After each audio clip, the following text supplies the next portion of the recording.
Hi guys, and welcome to Glitch in the Code. I'm back here with Susa from the Michael Jackson Innocent Project. Now, we did a podcast, I think it was probably about 6 weeks ago, and it was a really interesting podcast because obviously my background is researching the darker side of the music industry, film industry. I am a conspiracy theorist, quite happily say that, because these are theories. Like anything, it's a theory.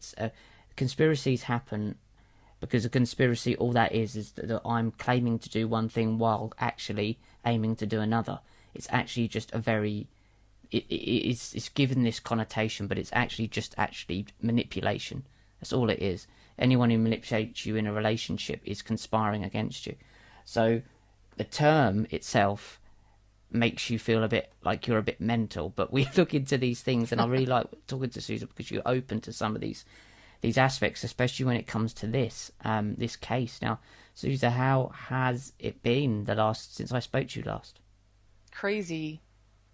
Absolutely crazy. It's been so busy. I mean, I started the YouTube channel, I think January 19th or around that time.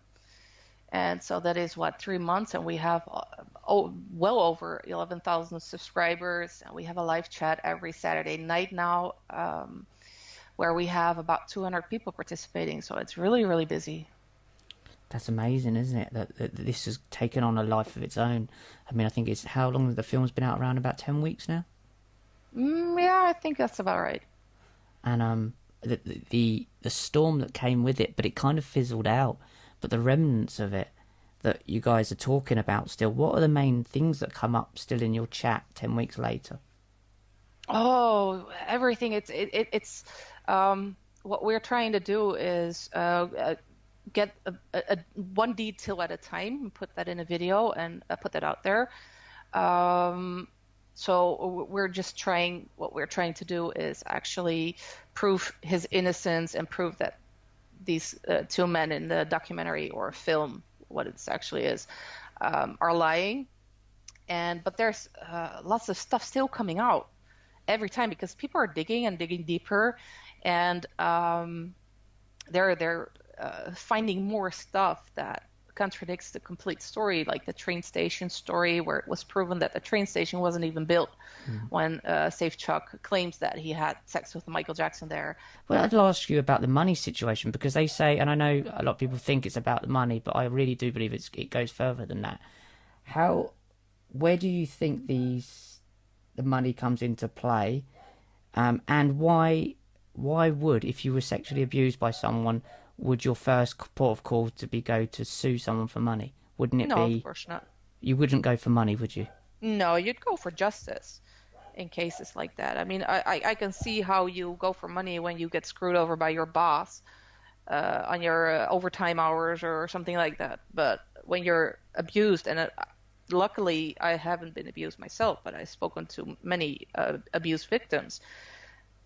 They don't want any money.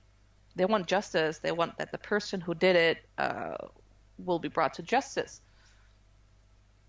And it's not about money. As soon as it's about money and not justice, like we saw in the 1993 case, where they wanted that civil case so badly before any criminal trial, with these guys, it's always about the money. They always want money. So we wanted to speak today and talk about possibly this going deeper than the money. If it wasn't for the money, what other reasons would you believe this documentary came out?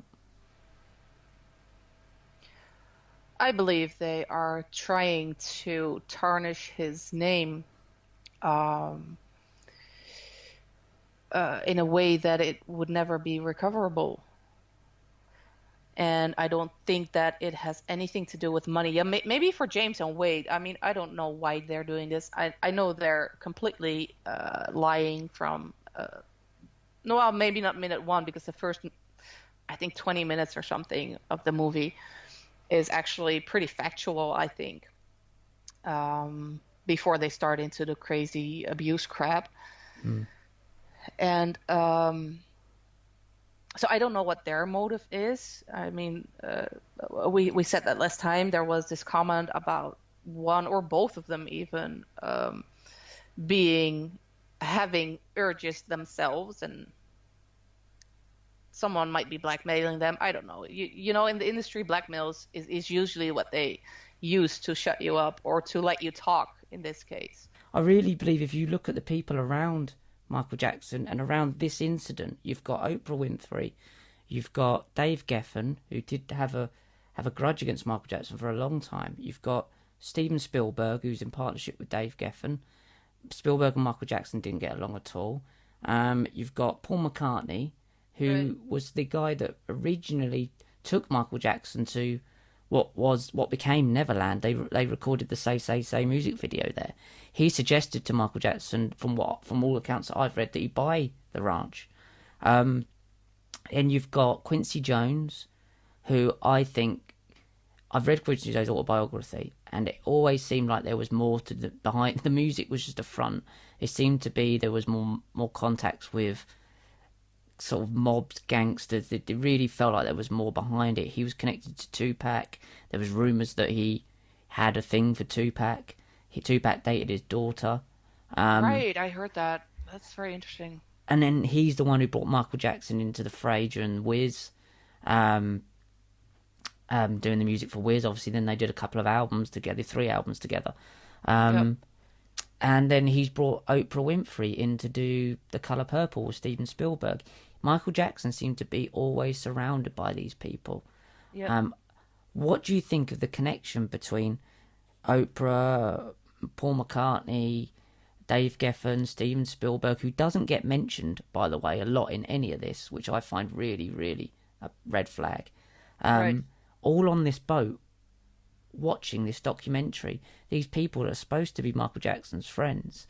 At one point, Oprah was the one that interviewed Michael Jackson's kids straight after he died. I mean, to turn on him like that, what is going on there? Well, they clearly don't need the money. I mean, those are the most wealthiest people on the planet, so I don't believe they would do anything for money other than build their empire more, because that's always behind it. I mean, it's sort of a promotion for them too, of course, but it's not about that. And it's so weird that these people always come up when there's anything, because there's all this stuff coming out about the pedophile networks, and in a way there's always some kind of connection or a link to any of these people, and they're always connected to each other. It's like there's this group of people that are, like I said, I think I said that last time, they have this satanic group, and they're trying to point their fingers at someone else, who I believe fought hard his whole life to prevent this kind of stuff, because they're about to be exposed. They need to get the heat off of them and point their fingers at something else. That is what I think.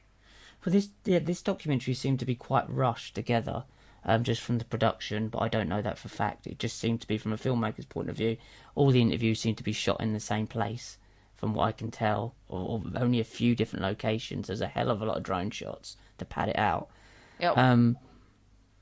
This came out as Harvey Weinstein's documentary came out at Sundance. No one talks about the Harvey Weinstein documentary. No one.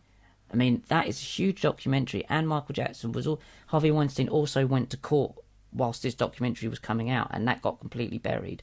Now, you'd have to be, I think, in cognitive dissonance not to see that as a complete distraction from the Harvey Weinstein stuff. I think most people agree on that. Even the people that might believe he is a pedophile might agree on that, because that's clear as day. I mean, Harvey Weinstein's documentary, Intouchable, I think it's called, that was scheduled in November already, and there was no mention of any Leaving Neverland documentary at all. I think they just had this on the shelf, ready to use whenever they had to. And they also brought this R. Kelly stuff out at the same time.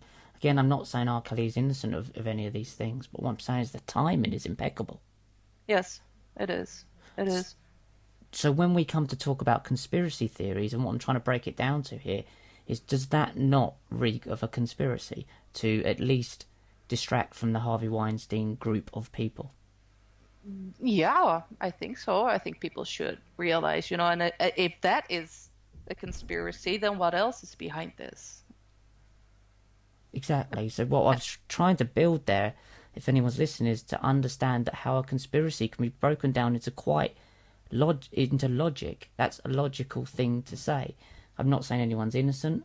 What I'm saying is logically, if you wanted to distract from something that's happening, that's bringing the heat on you, you would bring something out at the same time to totally distract. And what bigger thing to come out than Michael Jackson abused two guys that actually not long before that were standing up for him. Right. So how was that twist? I mean, how did these two people that thought the world of Michael Jackson, how do they suddenly go, nope, wait a minute, this happened for years, but I didn't realise it. None of this cognitively makes sense, but people are willing to believe that two men didn't realise they were abused until they were adults, but they're not willing to believe that they might bring a Michael Jackson type documentary out to distract from the Harvey Weinstein group of people, which includes Spielberg, Oprah, Dave Geffen, Paul McCartney, Quincy Jones. These people are that's where they're trying to bring the light away from, in my opinion. Does that make sense? That makes sense. Absolutely. Well, it's layered. I mean, I think Leaving Neverland has multiple purposes. I mean, it's smearing Michael Jackson's name is always something they like. It's partly money, although I don't think they made much money on it, but rather than it cost them a lot of money. It's to distract. Absolutely. Yeah. It is. I really believe it is, but I think, as you say, it's layered, isn't it? It is layered, yeah. What could be under that layer that they might be wanting to distract from? What is it that they were about to? I mean, you had Isaac Cappy coming out. No one mentions this. Type Isaac Cappy into YouTube and you see not that long ago, last July, June, he was coming out saying Steven Spielberg was, well, basically he's saying, I'm not saying it's true, I'm saying that he was saying that Steven Spielberg was a child abuser. He was saying that other Hollywood stars were. Now that completely didn't get any media, like mainstream media attention at all. Now, no, other than ridicule, he got ridicule. He did, and I don't know whether that's true. I can't. Obviously, I won't know. But it seems strange that got no. That's a big story. That's a big claim to say that the biggest director in Hollywood. Right. You would be. You would think that the media would be all over it. Like, hey, okay, come here, tell us. So why is that not on Oprah? Because that would be cutting in our own fingers. Exactly. So this is where we need to, if you're going to do investigation, we need to break it down like this. And logically, this isn't conspiracy theory. That's conspiracy fact that happened. Right. That happened at a certain time. So the only other explanation would be this is all coincidence. There is no other explanation. And now to me, cognitively, that seems more less likely than that was planned. Right. Eventually it stops being a coincidence, because if you have to see what the actual chance is that something like that would happen, if it goes into the trillions or even smaller, just let go of it. It's not a coincidence. There's something behind it. It's something planned. There is. I'd like to ask you, like, I know that you've said to me off air and for recording and other times that it's hard to talk about these things. Does it really, because of it's hard to sort of like talk about these things and not offend anyone, and we're not trying to offend anyone, we're trying to get to the truth, or some sort of truth, or at least make this documentary stand for something good. Right. Do you still feel that urge to not talk about these things? Well, I don't really feel the urge to not talk about it. I am careful with it. First of all, because I like my life. Yeah. So everything is theory. But I know that when I started investigating the whole entertainment industry, because I was completely out of the blue, I had no idea anything like this was happening. And I started investigating it 10 years ago, almost 10 years ago. I really got sort of depressed for a few months because of all this stuff. Because that's my fault too, because I really went head first into it and didn't stop reading until the middle of the night. I watched way too much videos on that topic.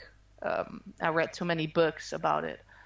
Then was good for me, but I really got a little bit depressed um, because I felt so bad for these people.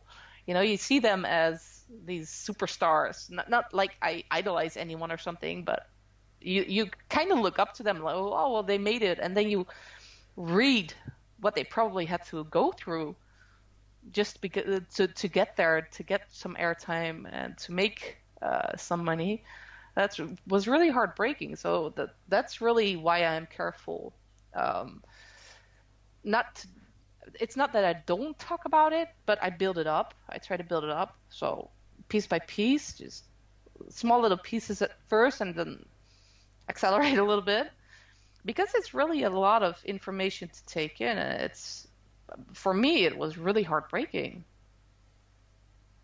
It is, and it does affect the way. I mean, I wanted to work in the mainstream media, and once I started to figure out bit by bit the way it actually works, there's no way that you can and have peace of mind. And there's a famous situation with John Travolta, and John Travolta was in a hotel, and I think he was getting a bit funny with one of the porters there, and the porter said, "Hang on a minute, I'm just a porter. It's my job. I mean, if you, I would swap my life for yours in a second." And John Travolta turned around and said, "If you knew what I had to go through to get where I am today, you would not swap with me." Right. And I think that speaks volumes. Again, if anyone's listening... Well, there's a reason that people say you have to sell your soul to the devil if you want to become big like that. So imagine being a 10-year-old Michael Jackson. He was 10, not 8. He was 2 years older than they said he was. And that happening to you. I mean... This was in the late 60s. I mean, I think people forget that he was little Michael Jackson at one point. He was just a little boy. And his brothers too. So were his brothers, right? Well, they were. I mean, Jackie was. I don't know how much older is Jackie. I think Jackie was a young adult, but the rest were really just kids. They were just kids, and in a world where there were not many stars like there are today, it wasn't as freely available to people. So they were kind of thrust out into that situation.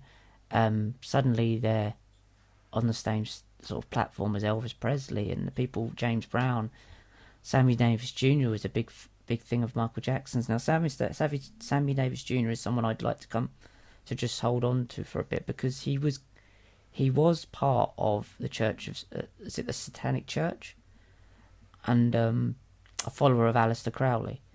Now I did not know that. He was. I mean, and this is something he freely talked about. And Michael Jackson wrote a song called "You Were There" as a tribute to him. Yes, I remember that one. Now, if you listen to the song, I'm probably looking. This is where I think you're right, and you could look too far into conspiracy theories and go a bit nuts. But if you listen to the lyrics of that song, that does seem to sort of imply that he was there during quite a big incident that happened to Michael Jackson. Now, I don't know. That just probably is far too conspiracy, and I agree with you there. This is where it can turn into madness. And anyone who's listening, I'm very aware, I think we're all very aware that this can go over the top and too far the other way. And that's a really hard balance. But it is a hard balance, but I don't think you should be afraid to go too far, because the more people will be open to discuss anything, and I mean, you can shoot it down right away. And I mean, if some people can actually come up with a few arguments why it's absolute bullshit, you can let it go. But I don't think it's ever a bad thing to think outside of that box like that. Not at all. I think you need to have a look at it to see whether it's rubbish or not. And so, guys, have a look at these things. Sammy James Jr. was a follower of the Church of the Satanic Church. He was pictured with Aleister Crowley, I believe, and some other people. The Beatles followed Aleister Crowley. Rolling Stones followed Aleister Crowley. The music industry had a fascination with this satanic type, this satanic church, this satanic place, and Hollywood specifically. I don't think the Hollywood and the music industry are separate. I think they're one and the same. What's your opinion on that? Oh, I think they're one and the same too. I mean, it's you can see it in almost every album cover these days. You can see the satanic symbols. What I think is the problem, and for some strange reason, God put someone on my way somewhere in 2012 who, because I was an atheist before I turned 30, and this guy taught me all about how to read the Bible and how it was not one big fairy tale, and he really made me look at stuff differently. But he also taught me how to read it, how to read the symbols, how you could see that something was good or bad. And I'm not saying that I'm an expert on it now, because I have a lot of questions still too, but it made me look at stuff differently. And whenever I see an album cover now, I see the satanic symbolism in almost all of them. You know, they started with the very subtle with the 666 in the fingers. You have that Michael Jackson picture where he's a little boy where he has to do that too. But it's so blatant now. If you know anything about the Bible or about history, and you see certain performances and album covers, it's so blatant. But they can do that because most people don't know their Bible anymore, so they don't see it. Or they don't care because they're not religious anymore at all. And I think that's how they get away with it now. I think they get away with it as well in the music industry because it's so unbelievable that they can just put it out there and people don't want to. And I would be the same. It's too much of a lie. Sorry? It's too much of a lie. People think, people would not lie about that. I think that's because overall people are good. So you cannot imagine another person doing that to a kid. And you can't believe that there's so many people that you might look up to that might be capable of something like that. Yeah. I think that's a problem. It is. And I think, it's rampant in Hollywood. It's rampant in the music industry. There are signs everywhere. If you know what you're looking for, you can see it. Everybody, most people now are familiar with the triangle around the eye sign. It's been done to the point where it's comedic now, and no one takes that seriously. But it doesn't mean anything. A sign is just a communication between two people. It's also an energetic thing, which is a completely different podcast. But it's a sign. It's a nod between two people. If you look at the back of Jermaine's book, the picture he chose of Michael Jackson, of all the pictures you can figure of Michael Jackson, is the Michael Jackson, I believe, and I've got it here, I believe it's the Michael Jackson doing the finger to the mouth as if saying shush. Oh, if you look at I don't remember. Let me see. I have it here too. I have it here. I think it's right on the back cover. Yes, it is. Yep. So if you look at the back cover of it, if you take it's the hard book, Michael Jackson's doing the finger to the mouth. Now, to me, there's nothing in this book to worry about that I've revealed. I could be totally nuts and wrong, but if that would be something that I would assume could possibly be true. Yep. So the pictures they choose, some of the stuff that they put out is a signifier to each other in the business. The music business in Hollywood has a different language. It's symbolic language to it. It is. Yeah, it is. It's like with the award shows, they give each other awards too. Yeah. Which is because bizarre. some people, how many Grammys does Beyonce have? Exactly. It's ridiculous. There are. I'm not a real Beyonce fan. I don't think she's that bad, but I also don't think she's worth all the Grammys she got. No, not at all. And that's a kind of like is a well done you. She spent a long time with all this symbology and dressing up as the sun goddess and all of this stuff. Yes. So of course she's going to get that. It's a part of the ritual of the music industry. and there are so many of these things. I mean, I know you've looked into this as well, and into the symbology of things. I mean, we can get to it now. I mean, we were going to talk about MK Ultra, and I know people will listen to this are going to go, here we go. But Here we go. Let's turn this off. Let's turn this off. What I'm saying is that this has been documented since the 1940s. It's not something we're making up. These were hundreds of experiments under the MK Ultra. Project Monarch was the main one that was to do with the music industry and the film industry. I think you can find it on the CIA website even. Exactly, it's documented. So why wouldn't this be part of what is possibly happening now? Because for some reason people these days think that all these weird conspiracies and things, they could be in the past. In the Middle Ages, you could have the Illuminati and the how are they called, the of Zion? Yeah, the Masonic people. Yeah, the Masonic Lodge, and that's all okay as long as it's in the past. Mm-hmm.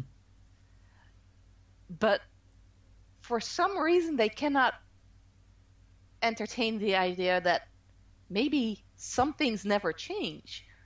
And you still have certain underground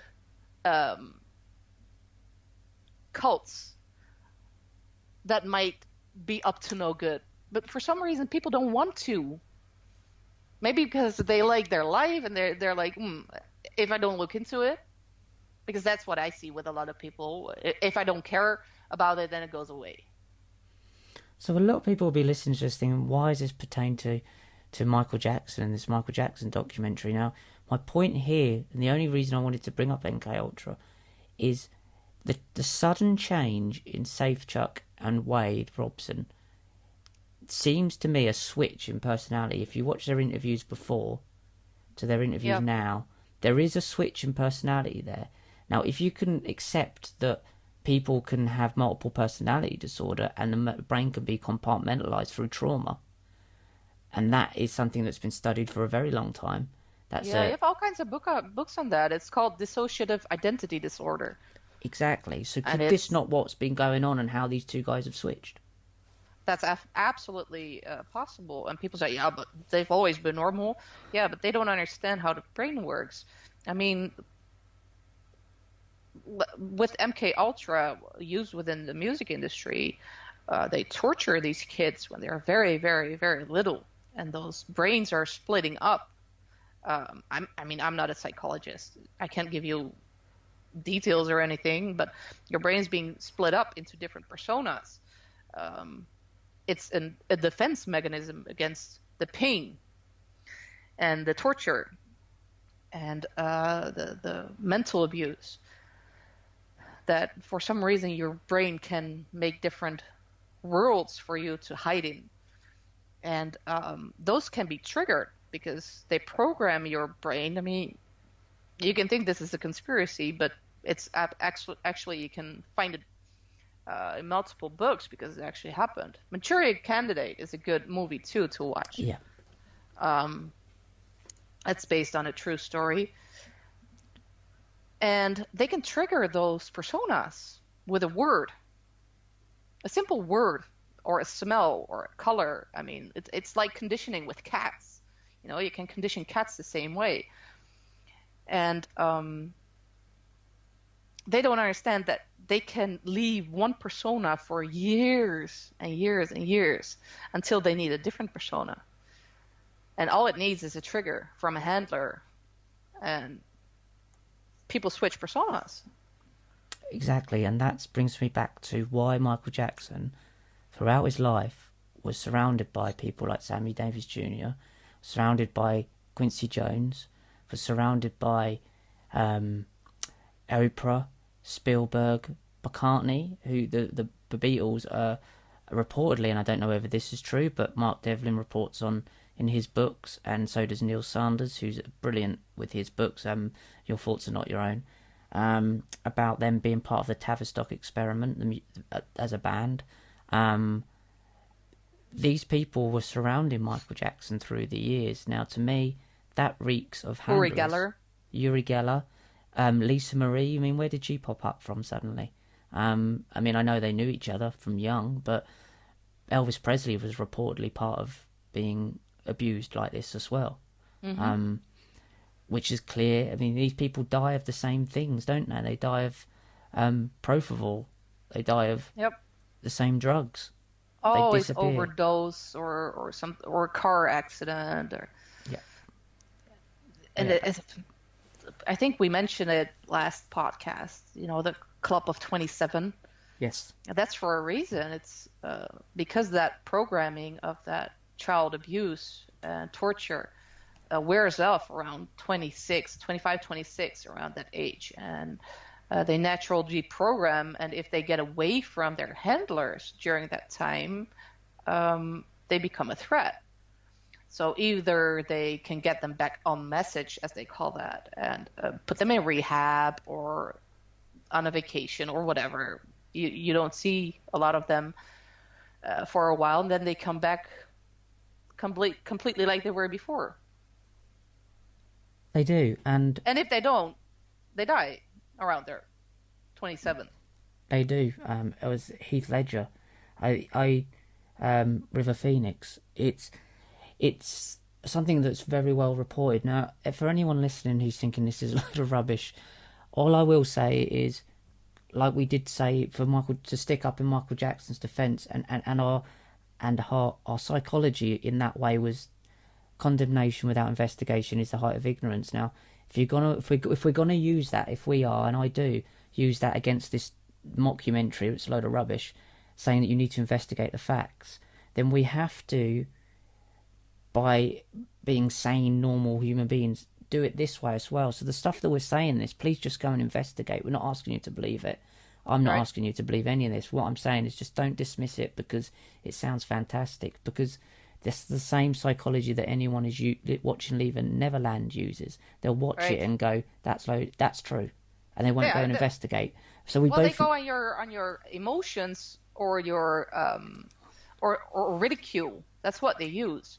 So if you believe this, then you're stupid, or if you don't believe this, you're heartless. As soon as they try to do that, you have to look into it, because then usually there's a story behind it. It is, and that's the same tactics narcissists use. It's called gaslighting. It's gaslit. That film is total just gaslighting all the way through it, one scene to the next. And that's what they're doing to you. They're gaslighting you to believe that in this narrative that serves another purpose, which I believe is to take the shine off these people, Oprah and all of her mates on that yacht. But please, with the stuff we're saying, if this is an investigation that's gone on by multiple people for 30 plus years, well, actually 60 plus years now. It's not us saying this is what we've found out, and putting the pieces together may just dig underneath what they're trying to distract from and stop this from happening. Because going Wade Robson and Save Chuck just want money, I don't believe is going to make any difference to what is actually happening there. And therefore, I think Michael Jackson, and this could stand for a moment where we all go, that was too much, you pushed us too far. Sorry, what? Well, I think this film could be a moment where they played their hand too much. Yeah, I think so too. Definitely, because they didn't have... I don't know if it's on purpose almost, because it seems so stupid what they put in there without verifying whether it was possible, that you would almost think that they want to be caught. That's how far they pushed it with this. Yeah, they did, and I think that, or could it just be that they think from previously through the years that people just aren't going to bother to investigate it anyway? Well, it might be testing the public to see how stupid they've become. I mean, that could be why they're making it so. It's like with those scammers, that you get an email, you have to pay this much in bitcoins because I have you on camera masturbating. Please pay right away, or I will hack your computer. They want people that are stupid enough to believe that. it doesn't matter that 99% of the people doesn't believe it. They want those people as stupid as they can. So it's a test. That whole email is a test, and that's, I think, what this movie is doing, is to test what percentage of the people are actually going to look into it. But I think that the mistake they made is that these are Michael Jackson fans, and most of them do know the facts, and they know every move he made. I mean, if Safechuck says, yeah, we were there and there on that and that date, there's one or two fans that know exactly right from the head on that he wasn't even there on that date. And I think that's the mistake they made. It's fascinating, isn't it? And I think that is a really wonderful thing. I think the fans that have come out and helped this and helped Taj, and Taj has been incredibly brave. I think they should be incredibly proud of themselves. Never before has people come out like this in the droves and gone, and actually they have managed to change the perspective of this film. This film is seen as a joke now. And that's all in 10 weeks. That's an incredibly powerful thing to do. That is. And it even, I think, I saw it on Tash's Twitter, that HBO, they first called it the sexual abuse by Michael Jackson. And now they call it alleged abuse. Do they? They do. Yeah, they changed that in their description. So you can tell there's something going on, that it's really, really helping. It's brilliant. And people should be really, really proud of themselves. Taj should be really, really proud, I'm sure he is, of himself and what they've managed to do in 10 weeks and turn this round. And I hope that the powers that be, have learnt a lesson from this, because... No, they haven't. Well, yeah, probably they haven't. They haven't, because they will do it again and again and again. I think Dan Reed is already working on part 2. He's trying to get Gavin and Jordan. Oh, is he? For a part 2. Yeah, he has to go back to the old ones because apparently he can't find any new ones. But Dan Reed is already talking about part 2. So they'll keep doing this. They don't learn from this because they can still get away with it, and that's the problem. There are still too many people that think that Michael Jackson is a pedophile. I mean, even after there's a documentary, if you guys are listening to this, go on YouTube and put Michael Jackson, Canadian. I think it's like Canadian. Yeah. Is it Canadian documentary? Canadian scam. And this never got much of an airplay, and kudos for the guys that really put this out. And this is a long time ago. This is probably about 1994, 95. And they... I think 1995.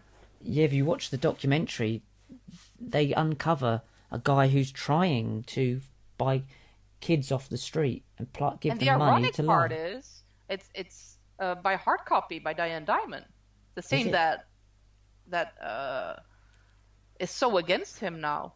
I mean, I think she was back then too, because it was after the 1993. But that was, I don't know why they put that out. That is weird. Strange, yeah. The whole thing's strange though. Why didn't Michael Jackson give her an interview? Oh, he hated her. He absolutely hated her. So he didn't want to do an interview with her. But did he do one, or am I mistaken? With Diane Dimond? Yeah. Well, not one that I know of. No, I'm probably thinking of Diane Sawyer or something. Diane Sawyer. He did that. I think twice even. Did he? I mean, it didn't take much to see what they were at as well, and it just really, the Oprah thing I knew from the very start. As soon as she got up on stage and did that ridiculous speech about the Me Too movement, she, from there on, I mean, she's seen grooming. Well, I say grooming. Grooming might not be the word, but at least introducing young actresses to Weinstein. Mm-hmm. So how can she turn around on the dime and throw him under the bus like that? I think she was never on his side. You know what's an interesting part? I don't know if you've ever noticed that. If you have the Oprah 1993 interview, there is a part where Michael says something, I'm a slave to the music. Yeah. The moment he says slave, the alarm goes off. It does, doesn't it? And you see his face change. I that was such a weird, interesting part to me. It was the moment he says slave. That's a very good point. I've never thought of that. I remember the alarm going off. I remember watching that as a child, watching the interview. And you see him tighten up. He's as if he instantly becomes uncomfortable. Like he said something he shouldn't have. Right. Yes, and there was an interview about 2006 where he's talking to a guy and he says, "You haven't been where I have been mentally." Right. And that always sticks in my head, that bit. Right. Well, you can tell with the Martin Bashir interview. I mean, talking about dissociative identity disorder. I mean, if you want to see split personas, watch that. Mm-hmm. I mean, he changes from one scene to another. You can see a little kid, the Peter Pan kid, that doesn't want to throw up, that doesn't want to grow up.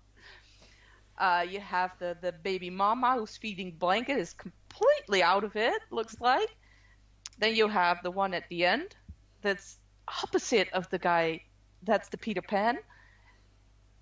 You know, that there's so many changes in behavior there, and even facial expression, which is very interesting. I mean, I hate Bashir. I think what he did was absolutely disgraceful. But I sometimes watch that just to try to understand what's happening there. Yeah, I do too. And he was, interestingly, the guy that interviewed Princess Di. Yeah, he was. Now, I think she was under this. I mean, she was brought up from an early age to marry Charles. This was something that was pre-planned, preordained a long time before. They needed that Aryan race, and if you want to go further down the bloodline route, they needed blonde hair, blue eyes, and she was brought up to be the baby maker of Charles. It's as simple as that. She was used, she was abused, in all sorts of ways, and it wouldn't take a rocket scientist or a genius to work that out. Right. Well, no one believed back then that she would actually say yes. And she was friends with Michael Jackson. They used to speak, apparently, quite often. A lot, yeah. A lot, hours a night. So what did they discuss? Exactly. There's so many connections here. And it seems to be these... You get people like Michael Jackson, a Princess Di, even someone like Prince, a Britney Spears, Justin Timberlake. Prince was very outspoken, too. Who was Britney? Prince. Prince was. Towards the end, people think that Michael Jackson and Prince didn't get on, but there's this interview that he gave, I think it was probably in the late 90s, and he said, "We don't know what Michael Jackson knows, but I think he knows more than we think he does." And they left it at that. Now that doesn't get picked up very often. No, I don't believe they were really enemies. I think it was more like a business thing and an attention thing. This public fight. And he came out with the slave thing, and he did his part, and apparently he died in a lift. Oh, and everything purple. Everything purple. It's the biggest trigger color there is. Exactly. And then you've got the Peter Pan programming, which could not be more apparent than at Neverland. And again, I'm not saying that Michael Jackson was the abuser. I believe he was the victim all his life. I really do. I believe so too. And you have that book from Cisco Wheeler and Fritz Springmeier. I don't know if you've ever read that. It's called The Illuminati Formula Used to Create an Undetectable Total Mind-Controlled Slave. That's a title. That's the whole title. And it's very interesting. It's a very hard read because they really go into details, very graphic, about how they abuse those kids from baby on sometimes. And how they trigger them, and what kind of programming you have.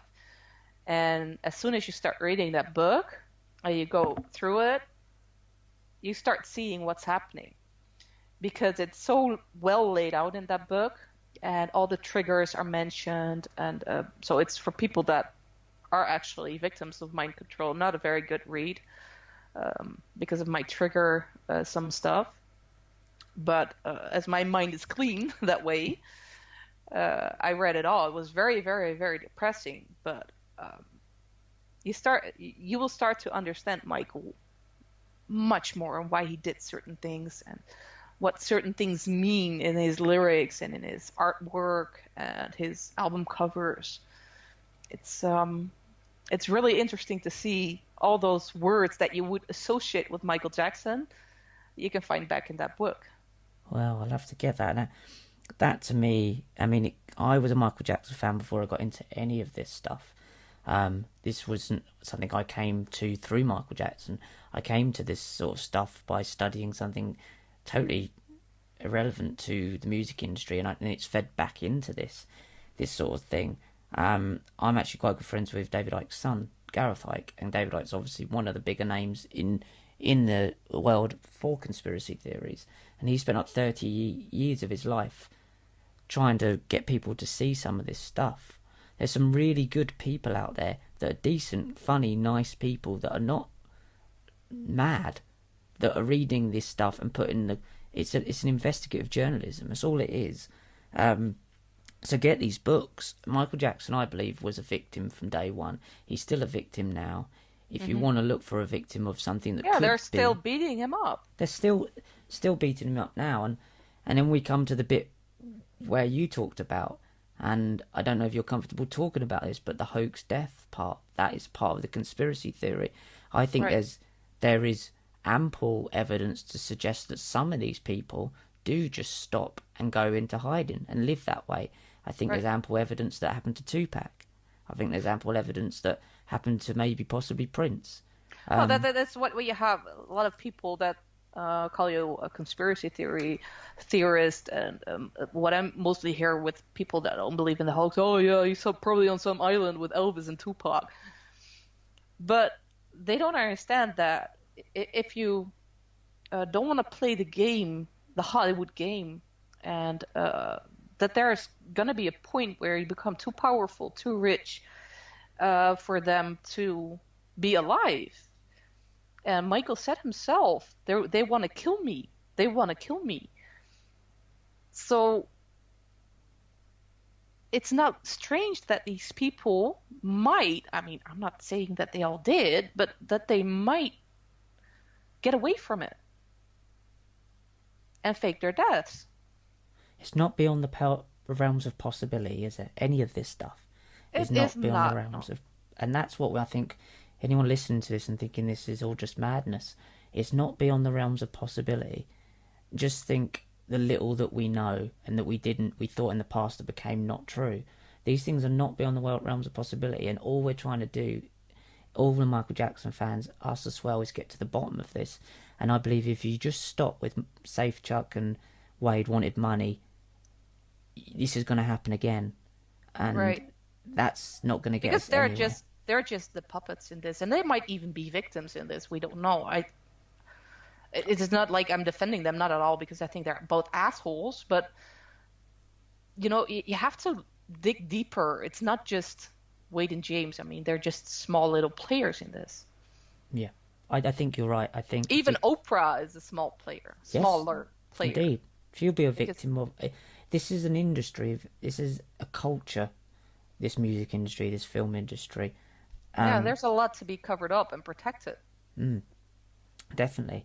And I think, like you, I think that you can both be I think they are victims, Wade and Robson, in the grand scheme of things. It doesn't excuse their behaviour, of course it doesn't. No, absolutely not. Absolutely not. I still want them behind bars. Exactly, same here. I mean, they're doing what they're doing. Michael Jackson's kids have to live through this. And it's horrific. And because I believe there's a whole lot of celebrities that are being mind controlled into a certain way, and eventually they made a choice themselves to get on with it. Yeah. And so no one is innocent in this, but it doesn't mean they're the masterminds behind certain things. That's it, isn't it? And when Michael Jackson said in his phone calls, and we've heard them, is they want to kill me. So in that moment, if you just take that sentence, there has to be a they. There has to be a him Yep. and them, isn't there? That's Yep. indisputable. So who are this they? That's what we need to be looking at. That's indeed what we need to be looking at. Who is this and they? Exactly. And there's many theys. And I think if you look at Britney Spears and you look at this Disney club, these people have Disney been is abused. horrible. And it's not just in America. I've worked with a guy in the UK, used to be in a famous boy band in the 90s, a very famous boy band. And he's struggling still to this day for some of the stuff he knows that went on with the manager. This stuff Right. happens in the UK as well. It's not... It happens here too. Yeah. It happens everywhere. So if we want to stop it, or at least uncover it, I think we need to be brave enough to dig deep and not condemn people that might have ideas that sound a bit off the rails. And Knowledge is power. yeah, knowledge is power. And if it comes that none of this stuff is true and it all comes out that it's all garbage, then brilliant. Let me know, because I've not got any egoic investment in this. This is just what I've read through the years and what seems to be the patterns. And I can only tell you the patterns, and you can only say the patterns. The patterns in this documentary seem to be that these two are lying all the way through it. So Yeah, definitely. It's they're the same proven thing. liars now. They're proven lies. So then for Dan Reed to go on and try and make another documentary is just ridiculous. Plus, if it's just for the money, if you're really a normal person with a conscience, and it's about your friend, someone that you really consider a friend, would you just turn like that just for money? I don't think you would, and that's where, to me, the mind control split personality bit. The only thing I can think of is that. That may sound ludicrous to people. There may be a quite logical answer to it. It might be just blackmail. They might have done something that they've got over them, but they have to look at themselves. Would you do that for money? Would you do that for 200 grand? Would you really?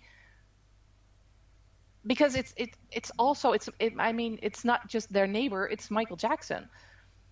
There are going to be fans. They're recognizable. Everyone knows what they look like. There are fans. Outrageous.